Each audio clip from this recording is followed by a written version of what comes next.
پاکستان میں یوں تو طرح طرح کے نشے کیے جاتے ہیں، لیکن گڑاکو کی دلچسپ بات یہ ہے کہ اسے صرف خواتین ہی پیتی ہیں۔ تاہم یہ ایک نشہ آور شوق ہے۔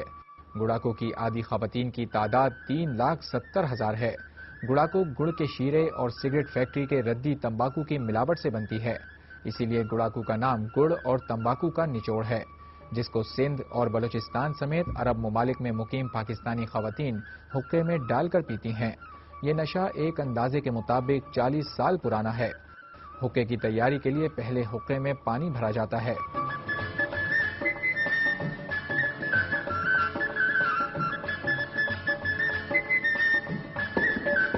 اس کے بعد ڈنڈیاں لگائی جاتی ہیں۔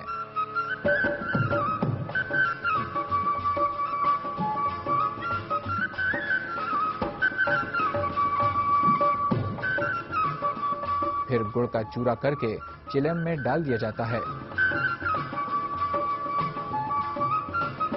اور پھر انگارے ڈالے جاتے ہیں۔ اس طرح حقہ تیار ہو جاتا ہے۔ میں 8 سال سے پی رہی ہوں۔ میرے ابو بھی نشہ کرتے تھے، میری امی بھی نشہ کرتی تھی۔ اس کو دیکھ کر میری بڑی بہن نے بھی نشہ کیا، یہ حقہ پیا، اور میں نے اس کو دیکھ کر میں نے بھی یہ حقہ پیا، اور میری چھوٹی بہن ہے نا، اس نے مجھ کو دیکھ کر یہ پیا۔ میں سہیلیوں کے ساتھ پیتی ہوں، سہیلیوں کے ساتھ جاتی ہوں، میرے پاس نہیں تمباکو ہوتا تو میں ان لوگوں کے ساتھ پیتی ہوں، میرے ساتھ سہیلیاں آ کر پیتی ہے، منجا کچھ اور ہوتا ہے، سہیلیوں کے ساتھ پیتی ہوں تو اکیلے میں نہیں آتا ہے، دوسروں کے ساتھ بیٹھ کر پیتی ہوں نا تو بہت مزہ آتا ہے۔ ابراہیم حیدری، ریڑھی گوٹ اور ملیر میں 50,000، لیاری میں 50,000، کراچی کے دیہی علاقوں میں 20,000، صوبہ بلوچستان میں 1 لاکھ، اندرون سندھ میں 1 لاکھ اور عرب ممالک میں تقریباً 50,000 خواتین گڑاکو کے نشے میں عادی ہیں۔ روزانہ گڑاکو کا نشہ کرنے والی ہر خاتون 4 ٹکیاں گڑاکو پیتی ہے، جن کی قیمت فی ٹکیا 1 روپے کے حساب سے 4 روپے بنتی ہے، جبکہ 3,70,000 خواتین اس نشے میں مبتلا ہیں۔ ایک اندازے کے مطابق جو روزانہ 14 لاکھ روپے کا گڑاکو خریدتی ہیں، یعنی کہ ایک مہینے میں 4 کروڑ سے زائد 44 لاکھ روپے کا گڑاکو فروخت ہوتا ہے، جبکہ ایک سال میں 53 کروڑ روپے سے زیادہ کا گڑاکو پرچون کی دکانوں میں فروخت ہو جاتا ہے۔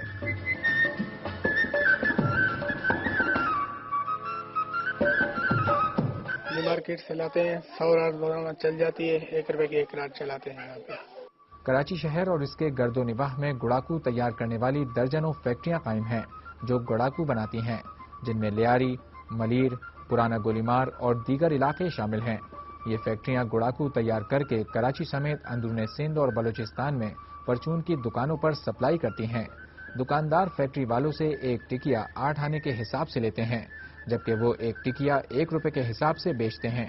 بچہ تھا، مجھے یاد ہے، تب سے یہ دیکھ رہے ہیں ہم حقے کو، حقہ تب سے چل رہا ہے، اور جو ہے سندھ اور بلوچستان میں تقریباً زیادہ ہے۔ کراچی کے جتنے بھی دیہات ہیں ان میں یہ حقہ زیادہ تر چلتا ہے۔ ملیر ہو گیا یا یہ ساحلی پٹی ہو گئی، ساحلی پٹی جتنی بھی ہے، ڈام سون میانی سے لے کے بدین تک، انڈیا کے بارڈر تک یہ حقہ چلتا ہے، بہت پرانا۔ اس میں خیر فائدہ تو اس میں نہیں ہے، نقصان ہے، یہ بھی اسی سگریٹ کی طرح پھیپھڑے کا سرطان بھی اسی سے ہوتا ہے۔ ایک بوری سگریٹ کے تمباکو اور 100 لیٹر شیرے کو ملا کر کباب کی شکل کی ٹکیاں بنائی جاتی ہیں، پھر انہیں لکڑی کے ڈبوں میں پیک کیا جاتا ہے۔ ایک ڈبے میں تقریباً 200 ٹکیاں آتی ہیں۔ روزانہ صرف ایک فیکٹری میں 7,000 سے 10,000 ٹکیاں تیار کی جاتی ہیں۔ فیکٹری کے مالکان کا کہنا ہے کہ یہ مباح ہے اور کوئی حرام شے نہیں، یعنی گڑاکو محض سگریٹ، پان اور چھالیا کی طرح کا نشہ ہے۔ 10 ہے، تمباکو ہے، یہ کچرا ہے، فیکٹریوں سے آتے ہیں، مردان سے آتا ہے، سندھ سے آتا ہے، کوٹری سے آتا ہے، حیدرآباد سے آتا ہے۔ یہ کچرا پہلے 1 بوری ملتی تھی 10-20 روپے کی، اب 1 بوری جو ہے نا 250-300 روپے کی ہے۔ شیرہ شوگر مل سے ہی آتا ہے، جیسے گڑ بنتا ہے، گڑ کا جو کچرا ہوتا ہے وہ شیرہ بنتا ہے۔ ان تمباکو اور شیرے کو ملا کے اس کو بھون کے پھر اس کے پیڑے بناتے ہیں، پیڑے بنانے کے بعد اس کے پیس بناتے ہیں چھوٹے چھوٹے۔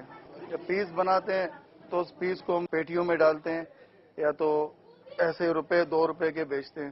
یہ منشیات ہے، ٹھیک ہے، مگر یہ منشیات جو ہے نا اس کو مباح کہتے ہیں، اس کا استعمال کرنا آپ ناجائز نہیں کہتے ہو، جیسے سگریٹ، حقہ، بیڑی، نسوار، تمباکو۔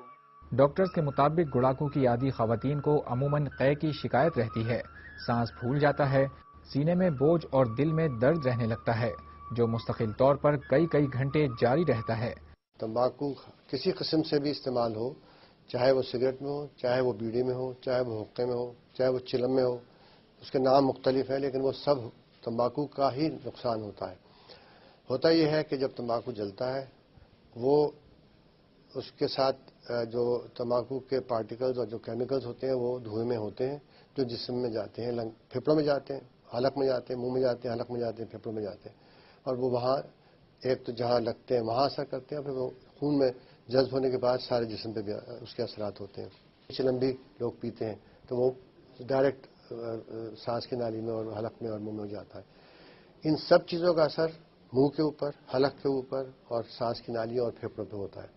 یہ تو ڈائریکٹ اثر ہوتا ہے، اور جب ابزارب ہو جاتا ہے، خون میں جذب ہو جاتا ہے تو اس کا اثر جب پھر اس کے جو کیمیکلز نکلتے ہیں مثلا پیشاب کے ذریعے نکلتے ہیں تو وہ مثانے میں کینسر زیادہ کرتے ہیں۔ اس نشے کے تدارک کے لیے حکومتی اداروں کو نہ صرف قابل عمل اقدامات کرنے چاہیے بلکہ اس کے خلاف ایک منظم مہم چلائی جانی چاہیے تاکہ گڑاگو پینے والی خواتین اس کے خطرات سے آگاہ ہو سکیں اور محض وقت گزاری کے لیے مضر نشہ اختیار کرنے والی خواتین اس خطرناک نشے سے دور رہیں۔